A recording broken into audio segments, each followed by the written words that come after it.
नमस्कार गाइस, आज मैं निशांत कपूर एक बार फिर से आपके सामने आपके अपने PW UGC नेट में आपका स्वागत करता हूं। और वादे के मुताबिक घड़ी में बज चुके हैं 12 और आज है संडे का दिन। और यहां पर मैं वादे के मुताबिक लेकर आया हूं कुछ और नया, कुछ और बेहतरीन, कुछ और लाजवाब आपके लिए, जहां पर मैं आपको आज कराने वाला हूं टॉप 10 पीपल एंड एनवायरमेंट के क्वेश्चंस। काफी लोगों की ये डिमांड थी कि सर किस तरीके से पीपल एंड एनवायरमेंट को और ज्यादा स्ट्रांग किया जाए। तो हेयर आई एम गाइज, आपके लिए एक बहुत ही बेहतरीन, बहुत ही लाजवाब सा सेशन, छोटा मगर बहुत ही क्रिस्प, लाजवाब। चलिए, तो सबसे पहले वेरी वेरी गुड आफ्टरनून। मुझे उम्मीद है कि मेरी आवाज आप सभी तक पहुंच रही होगी और वीवीपी बिल्कुल तंदुरुस्त दुरुस्त होगी और आप लोग आज बिल्कुल संडे का जो है यहां पर पूरा फायदा उठाएंगे, क्योंकि अब अगले कुछ दिन आपके लिए no Sunday no Monday, every day is a hard working day, right. आपके लिए बहुत ज्यादा जरूरी होने वाले हैं, आने वाले दिन बहुत ज्यादा हार्ड वर्किंग होने वाले हैं। तो आपने मेहनत करनी है और मेहनत कराने के लिए हम यहां पर हैं, राइट। सो बिना किसी देरी के आज का पहला सवाल रखने से पहले मैं आपको कह दूं कि आज मैं पीपल एनवायरनमेंट के कुछ आपसे टॉप 10 सवाल पूछूंगा, राइट। टॉप 10 सवाल पूछूंगा, हर सवाल होगा 2 नंबर का, तो आपका एक 20 नंबर का ये एक सेल्फ असेसमेंट है, राइट, सेल्फ असेसमेंट है। तो आज हम देखते हैं कि आप इस सेल्फ असेसमेंट टेस्ट में कितना अच्छा, कितना बेहतरीन सा स्कोर कर पाते हैं, राइट। सो आज का पहला सवाल, कौन सी कंट्री पहली कंट्री बनी है in the world to lose all its glaciers. जी हां, कौन सा देश अपने सभी ग्लेशियर खोने वाला विश्व का पहला देश बन गया है? ब्राजील, कोलंबिया, वेनेजुला या अर्जेंटीना? सभी लोग कमेंट सेक्शन भर जाने चाहिए आपके, बहुत तेजी से आपके सवालों के जवाब यहां पर आने चाहिए guys, come on quickly. Okay, देखना चाहता हूं राइट आंसर्स आप सभी के, बहुत तेजी से आंसर्स गाइज। हिंदी लिख के दिए मैंने, तो कोई मसला होना नहीं चाहिए जहां तक मेरी समझ कहती है, बाकी देखते हैं।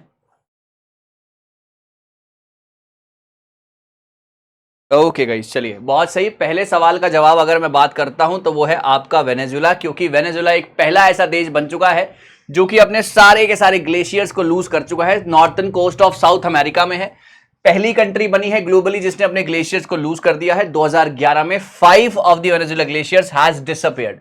2011 में 5 डिसअपियर हो चुके थे, leaving only the Humboldt glacier in the Sierra Nevada National park.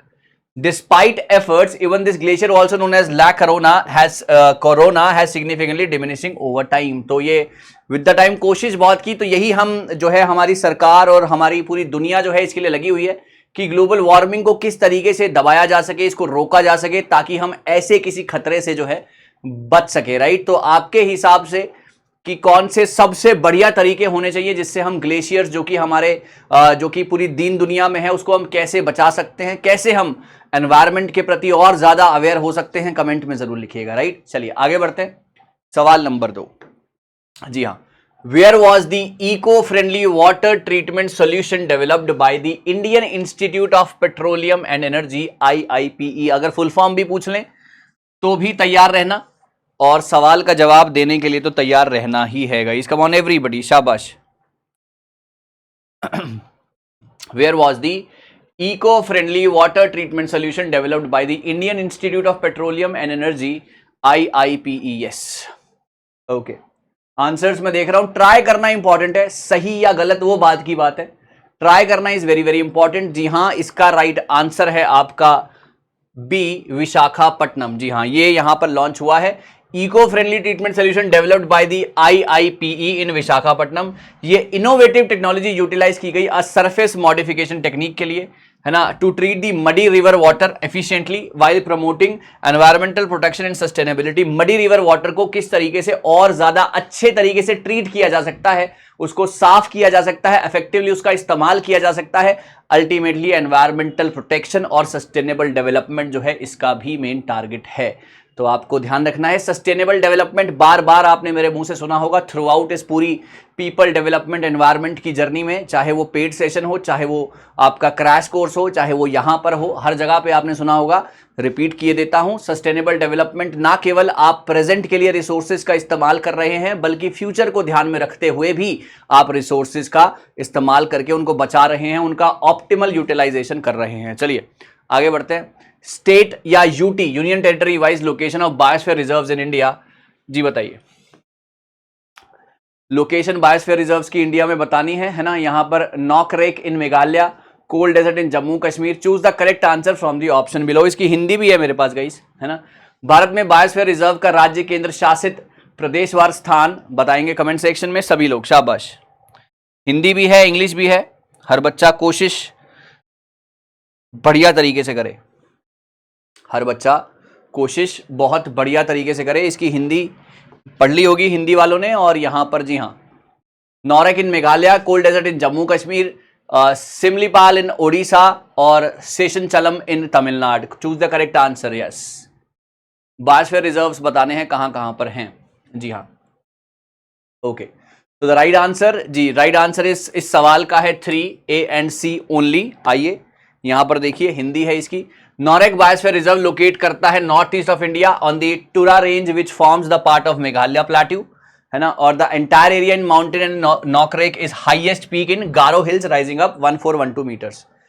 Simlipal Biosphere Reserves is one of the 8 biosphere reserves designated in India as per the recommendation of Core Advisory Group of Experts under the MAN and Biosphere Program for Improvement in Relationship Between the Man। तो ये दोनों थे यहाँ पर जिसके जो कि यहाँ पर मेन इस सवाल का जवाब था। आपकी स्टेट और यूनियन टेरिटरीज के हिसाब से लोकेशन बायोस्फीयर रिजर्व्स की कहां पर है, नोकरेक मेघालय में और Simlipal in Odisha. This is the right answer of this question. काफी लोगों के लिए काफी नए सवाल हैं और काफी लोग इससे बहुत ज्यादा, मैं कहता हूं कि थोड़े से डाइसी होंगे इन आंसर्स को लेकर। तो मुझे लगा कि ये सवाल मुझे आपके सामने यहां पर रखने चाहिए। चलिए जी हाँ, Amazon basin of Brazil is an example of. कोशिश करेंगे सभी लोग, okay. Amazon basin of Brazil is an example of, very important question, है ना। देखते हैं कि कितने लोग इस सवाल का जवाब जानते हैं और राइट आंसर्स देने की कोशिश करेंगे। जी हाँ जी, Amazon basin of Brazil जी, इसका राइट आंसर है ट्रॉपिकल रेन फॉरेस्ट। बिल्कुल सही। यहां पर देखो कितने बच्चों को +2 मिला है। कमेंट सेक्शन, जब ये क्लास खत्म हो जाए तो कमेंट सेक्शन में अपना जवाब जरूर दीजिएगा। ट्रॉपिकल रेन फॉरेस्ट इस सवाल का बिल्कुल सही जवाब है।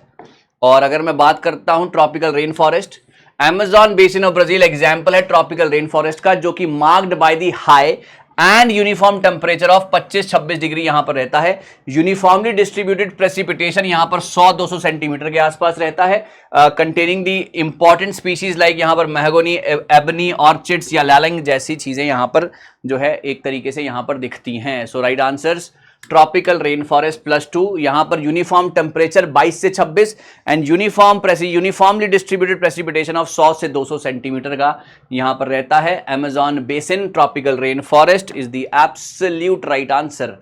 Amazon basin of Brazil +2 guys, बहुत बढ़िया। चलिए देखते हैं आगे। Which one of the following natural region is known as land of big game. Sir UGC NET का सवाल, इंपॉर्टेंट सवाल, कोशिश करनी है राइट आंसर देने की सभी ने। Is it temperature grassland, is it tropical monsoon region, flooded grassland या फिर ट्रॉपिकल सवाना रीजन? जी कोशिश कीजिएगा सभी लोग।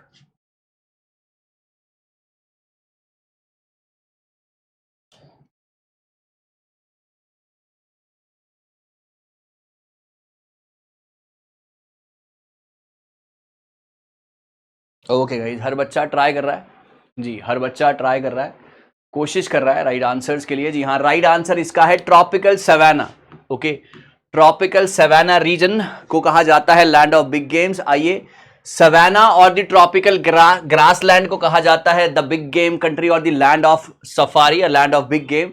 Savannah is known as the big game country as thousands of animals are trapped or killed each year by people all over the world। क्यों कहा जाता है यह भी पता होना चाहिए। It is also called the Sudan और द सवनथ टाइप और द ट्रॉपिकल ग्रासलैंड टाइप और located on the equator between the tropic of Cancer and the Capricorn. क्यों कहा जाता है यह भी पता लग गया और किसको कहा जाता है आपको यह भी पता लग गया। तो दोनों की दोनों चीजें बिल्कुल अच्छे तरीके से आपको क्लियर होंगी। तो मुझे उम्मीद है कि अब दोबारा अगर ये सवाल आए कहीं पर भी देखा जाए तो गलती नहीं होगी। करेक्ट, +2, बहुत सही। चलिए आगे बढ़ते हैं। Which among the following statement are incorrect with respect to the littoral or swamp forest? बताइए सर, लिटरल और स्वैम्प फॉरेस्ट के लिए इनमें से कौन सी स्टेटमेंट जो है वो गलत है? Okay, are incorrect. Okay, okay guys come on, कोशिश करेंगे। हिंदी लिख के दी है मैंने आपको, ट्राई करना आपका परम धर्म है। गलत हो जाएगा वो बात की बात है, गलत हो जाएगा जो वो बात की बात है। रेस्ट एवरीबडी, शाबाश।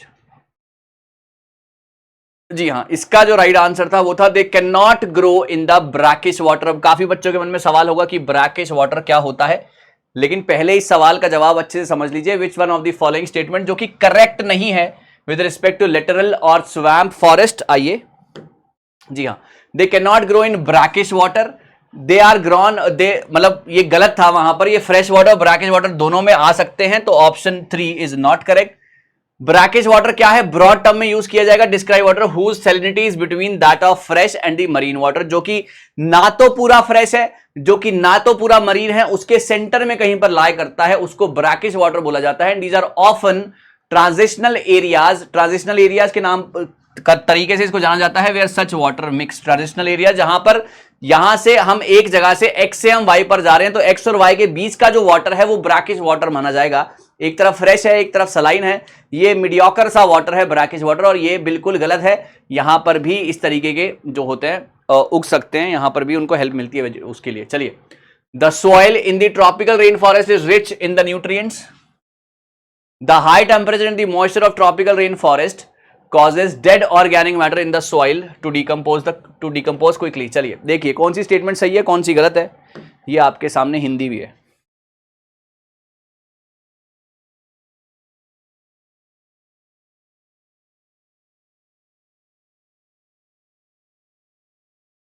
ओके ओके, चलिए इंग्लिश वाले भी देख लें। यस, जल्दी से ट्राई करेंगे everyone quickly. The soil in the tropical rain forest rich in nutrients, this is absolutely गलत है।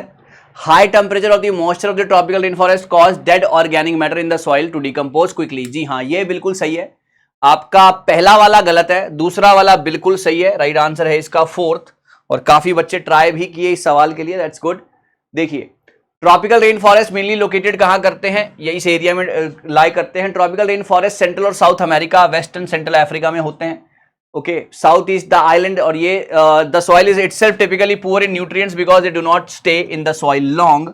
तो इस तरीके से तो पहली स्टेटमेंट तो हो गई इनकरेक्ट। और दूसरी स्टेटमेंट ये है कि जब वहां पर रेगुलरली इस तरीके से पानी वानी आता है ना, इस तरीके से जब वहां पर मॉइस्चर रहता है ट्रॉपिकल रेन फॉरेस्ट के अंदर, तो ये डेड ऑर्गेनिक मैटर्स को बहुत अच्छी तरीके से हेल्प करता है कि सॉइल के अंदर डिकम्पोज हो जाए बहुत तेजी के साथ। तो दिस इज एब्सोल्युटली राइट। पहला वाला बिल्कुल गलत था, तो फर्टाइल बिल्कुल नहीं होती है, न्यूट्रिएंट्स वहां पर बिल्कुल भी नहीं पाए जाते हैं। चलिए सवाल number next, prairies grassland is found in dash, बताएंगे sir. Prairies grassland is found in dash, come on quickly, शाबाश। ओके, ट्राई करेंगे सभी बच्चे राइट आंसर्स के लिए। ओके,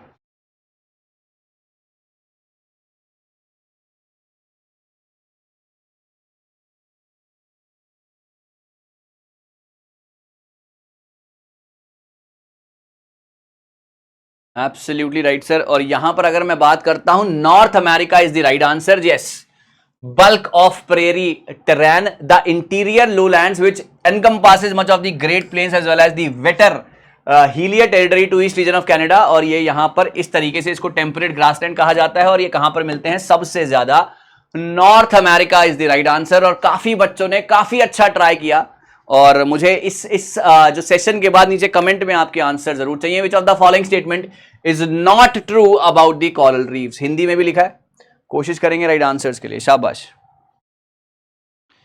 हिंदी में भी लिखा है और कोशिश करेंगे राइट आंसर्स के लिए, शाबाश गाइस। यस,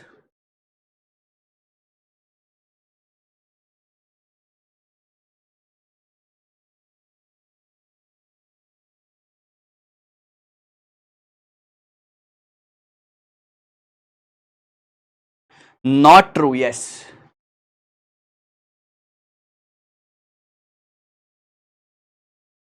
ओके, सभी लोग ट्राई कर रहे हैं, कोशिश कर रहे हैं राइट आंसर्स के लिए, शाबाश। ओके, जी हाँ, राइट आंसर है इसका D part, they are found mainly dead, answer is D. और 4th है ना, आइए देखते हैं।